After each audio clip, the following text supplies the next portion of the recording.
एक काफी घने और शांत जंगल में एक गुरुकुल था। गुरुकुल में अक्सर गुरुदेव अपने शिष्य को ज्ञान, अर्थशास्त्र और हर चीज की शिक्षा दिया करते थे। लेकिन उनके शिष्य में एक ऐसा लड़का था जो बहुत ही कमजोर था। बाकी सारे शिष्य उसे कमजोर कह के उसे उसका मजाक बनाते थे। उसे बहुत बुरा लगता था। वह सोचता कि आखिर मैं कमजोर क्यों हूं, मेरे अंदर क्या कमी है, आखिर भगवान ने मुझे ऐसा क्यों बनाया।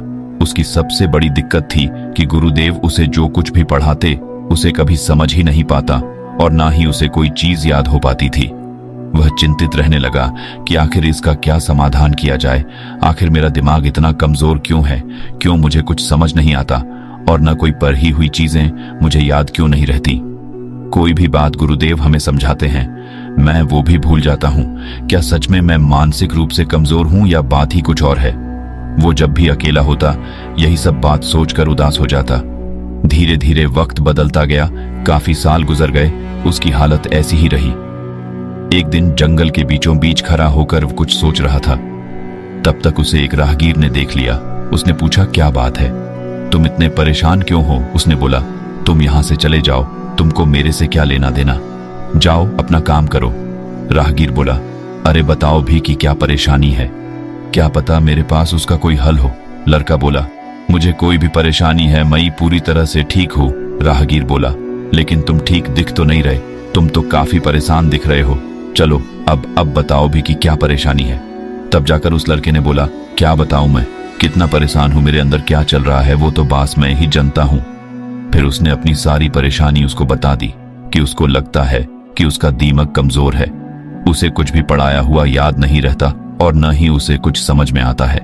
इसी वजह से उसके सहपाठी उसका मजाक बनाते हैं और वह चाह कर भी कुछ नहीं कर पाता। राहगीर बोला, बस इतनी सी ही तो बात है। उसने बोला, इतनी सी बात है तुम्हारे लिए, मैं कितना दुखी हूं वो तो बस मैं ही जानता हूं। राहगीर बोला, दिक्कत तुम में नहीं, तुम्हारे अंदर है। उसने बोला, मतलब। राहगीर ने बताया, यहां से 1 कोस मील जंगल के दूसरी छोर पे एक साधु महात्मा रहते हैं। उनके अंदर इतनी जादू शक्ति है कि वह किसी भी चीज को ठीक कर सकते हैं। लोग कहते हैं कि उनके पास दिव्य शक्तियां हैं, जिस दिव्य शक्तियों की मदद से वह सब कुछ जान लेते हैं। फिर क्या था, इतना सुनते ही वह शिष्य सुबह होते ही निकल पड़ा। निकलते निकलते शाम हो गई। भूख प्यासे बेचारा तड़पने लगा, लेकिन शाम होते होते मीलों दूर सफर करके गुरुदेव की कुटिया तक पहुंचा। बेचारा इतना थक गया था, एक कदम भी चलने की उसके अंदर हिम्मत नहीं थी। शाम के बाद गुरुदेव से मुलाकात हुई। उसने हाथ जोड़कर गुरुदेव से प्रार्थना किया और बोला, मैंने आपके बारे में किसी इंसान से सुना है। वह कह रहा था कि आपके अंदर कोई दिव्य शक्ति है, आप सब कुछ जान लेते हो। फिर आपको पता लग ही गया होगा कि मैं आखिर क्यों आया हूं। अगर आप जान गए हैं तो कृपा करके इसका समाधान बताइए कि आखिर मैं इतना मानसिक रूप से कमजोर क्यों हूं। आखिर मुझे कोई भी चीज याद क्यों नहीं रहती। क्या मैं जीवन भर ऐसे ही रहूंगा या मैं ठीक भी हो सकता हूं। गुरुदेव उस लड़के की हर एक बात समझ गए। फिर मुस्कुराए और बोले, तुम यहीं बैठो, मैं आता हूं। अंदर कुटिया में गए और कुटिया में से एक कमंडल ले आए। उस कमंडल में शायद जल भरा था। उन्होंने 2 चम्मच उस कमंडल में से उसे जल पिला दिया। जल पीते ही ऐसे मानो जैसे उस लड़के के अंदर नई ऊर्जा से आ गई हो। उसके हाथ पैर बिल्कुल कांपने लगे, लेकिन थोड़ी देर में वह ठीक हो गया। गुरुदेव बोले, अब तुम चले जाओ, अब तुम्हारा दिमाग इतना तेज हो गया है कि तुम जो कुछ भी देखोगे एक बार में तुम्हें याद हो जाएगा। यकीन नहीं होता तो तुम सोच के देखो, तुम्हारे रास्ते में जितने भी पेड़ पौधे पड़े होंगे, हर एक चीज का दृश्य तुम्हारे दिमाग में याद हो गया है। उसने बोला, हाँ ये तो चमत्कार हो गया, मुझे याद हो गया कि रास्ते में मैं किस तरह से आया हूँ और रास्ते में एक बड़ा सा पेड़ था, एक छोटी सी खाई भी थी, मुझे सब कुछ याद हो गया।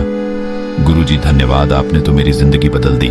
गुरुदेव ने बोला, अब तुम जाओ, लेकिन अब से जिस चीज को भी तुम्हें याद करना हो, तुम कोई भी काम करना, उस काम में अपना मन लगा देना, ऐसे जैसे तुम खो गए हो। हर एक चीज को ध्यान के साथ पढ़ना देखना, तुम्हें हर चीज याद हो जाएगी। वो लड़का चुपचाप गुरुजी का धन्यवाद करते हुए चला गया। उसके साथ सच में चमत्कार हो गया। वह जिस चीज को भी पढ़ता उसे याद हो जाती। अब उसका दिमाग पहले जैसे नहीं रहा, ऐसे मानो जैसे कि उस पानी ने उसके अंदर नई ऊर्जा डाल दी हो। सालों बीत गए, अब वो एक विद्वान बन गया। वर्षों बाद जब उस जंगल से जा रहा था, तब तक उसे गुरुदेव का वही कुटिया दिखाई दिया। उसने सोचा कि उन्हें गुरुदेव से मिल लिया जाए। गुरुदेव के पास जाके उनको प्रणाम किया। गुरुदेव ने उसे आशीर्वाद दिया और गुरुदेव उसे पहचान लिए कि वही लड़का है जिसको मैंने जल पिलाया था। गुरुदेव की हालत अब ठीक नहीं थी। वह काफी बीमार और कमजोर हो चुके थे, ऐसे मानो जैसे कि वो मरने वाले हों। उसने पूछा, गुरुदेव बुरा ना माने तो मैं एक बात पूछूं? उन्होंने बोला, हाँ पूछो। उसने पूछा कि आपने जो जल पिलाया था, आखिर में वह दिव्य जल और कहाँ मिलेगा? दरअसल मैं अपना एक गुरुकुल खोलना चाहता हूँ और मैं चाहता हूँ कि जो भी छात्र मेरी तरह कमजोर हो, मैं वह दिव्य जल उसे पिला दूं। गुरुदेव मुस्कुराए और बोले, तुम्हें एक राज्य की बात पता है? उसने बोला, नहीं। गुरुदेव बोले, तो सुनो। दरअसल वह कोई दिव्य जल नहीं था और न ही उसमें कोई भी खास बात नहीं थी। वह हर जल की तरह एक आम जल था। लड़का अचंभित हो गया और बोला, न ये नहीं हो सकता, आप मेरे से झूठ बोल रहे हैं। गुरुदेव बोले, हाँ ये सच है बेटा, उसमें किसी भी तरह की विशेष ऊर्जा नहीं थी। तुमने उस जल को पिया, तुम्हारे अंदर बदलाव आया क्योंकि तुमने यकीन किया था कि उस जल में कोई ना कोई दिव्य शक्ति है। उस दिन तुम मीलों दूर सफर करके आए थे, तुम काफी थक चुके थे और तुम्हें भूख भी लगी थी। जल की 2 बूंद तुम्हारे अंदर नए ऊर्जा का संचार कर दिया। उस जल में कोई विशेष खास बात नहीं थी। लड़के ने पूछा, फिर वो परिवर्तन और वो चमत्कार मेरे जीवन में कैसे आया? तब गुरुदेव ने बोला, देखो, जीवन में एक बात हमेशा याद रखना, इस दुनिया में कोई भी ताकत तुम्हारे अंदर परिवर्तन नहीं कर सकती जब तक कि तुम खुद परिवर्तन करने को तैयार ना हो।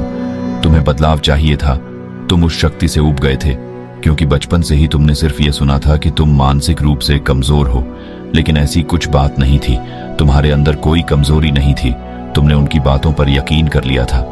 इसलिए तुम जो कुछ भी पढ़ते, तुम्हें ऐसा लगता कि तुम तो कमजोर हो, तो तुम्हारा दिमाग तो किसी भी चीज को याद कर ही नहीं सकता और यही सोच तुम्हें और कमजोर बना रही थी।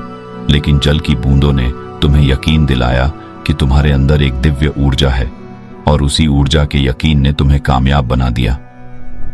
वर्षों पहले मैं भी तुम्हारी तरह बहुत ही नादान था। मेरी सबसे बड़ी दिक्कत थी कि मेरी आंखों से दिखाई नहीं देती थी। तब एक महात्मा यहाँ रहते थे जिन्होंने मेरी आंखों में 2 बूंद जल की डाली, जिसकी वजह से मुझे साफ दिखाई देने लगा। देखो, मेरी आंखें आज भी कमजोर हैं, लेकिन यह बात सच थी कि मैं चीजों को पढ़ नहीं पाता था। लेकिन उस जल की बूंद ने मुझे उनमें ही पढ़ने की शक्ति दे दी कि मेरी उन्हीं कमजोर आंखों से मुझे जितना भी दिखता, मैंने उतने से ही पढ़ना शुरू किया और उसी यकीन ने मेरी जिंदगी बदल दी। अब मैं मरने वाला हूं, इसलिए ये जल का कमंडल तुम रखो। तुम यहीं पर अपना गुरुकुल खोलो और बच्चों को शिक्षा दो। उन्हें यकीन दिलाना कि इस दुनिया में यकीन से